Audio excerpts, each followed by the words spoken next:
साथ संगत जी को मेरा नमन।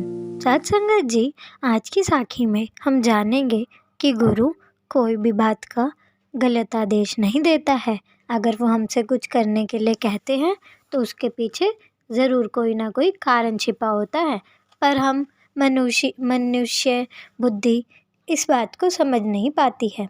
तो आइए सुनते हैं आज की साखी और इससे सीखते हैं हमें क्या करना है अपने जीवन में।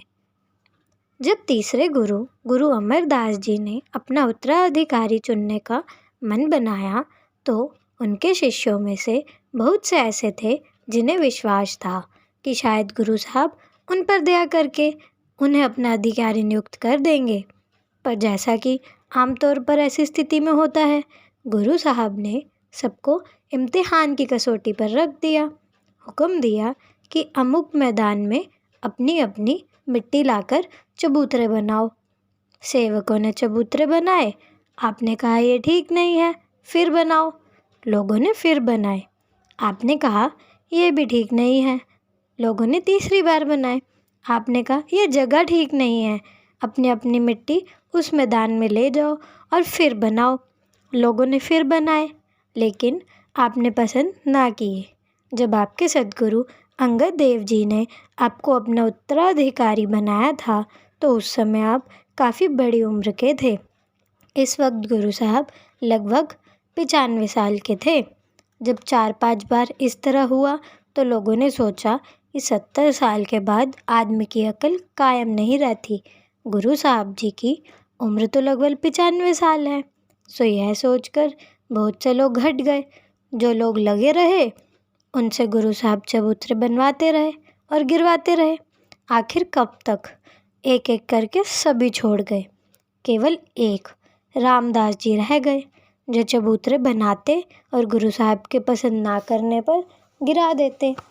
दूसरे शिष्य जो आपको गुरु जी के आदेश का पालन करते देख रहे थे, आपका मजाक उड़ाते हुए कहने लगे कि आप तो सुदाई हैं जो गुरु को प्रसन्न करने के लिए बार बार चबूतरे बना रहे हैं। रामदास जी ने थोड़ी देर काम रोककर उनसे कहा, भाइयों, सारी दुनिया अंधी है, केवल एक व्यक्ति है जिसे दिखाई देता है और वह है मेरा सद्गुरु। सद्गुरु के सिवाय बाकी सारी दुनिया पागल है।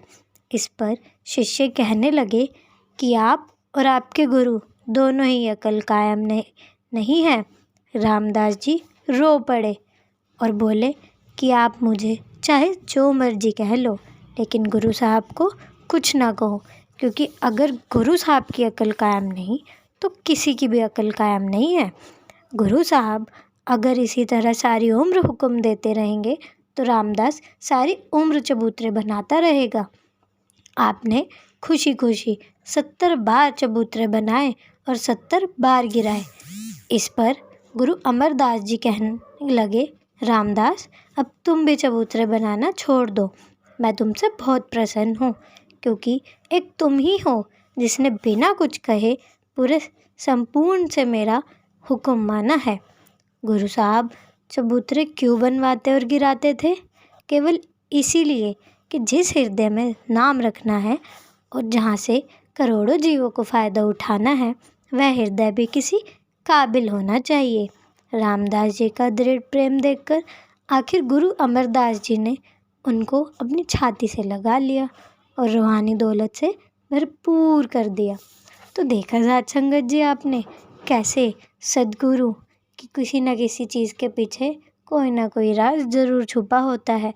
वह कोई भी काम या कोई भी हुक्म ऐसे ही बिना मर्जी से नहीं देते हैं।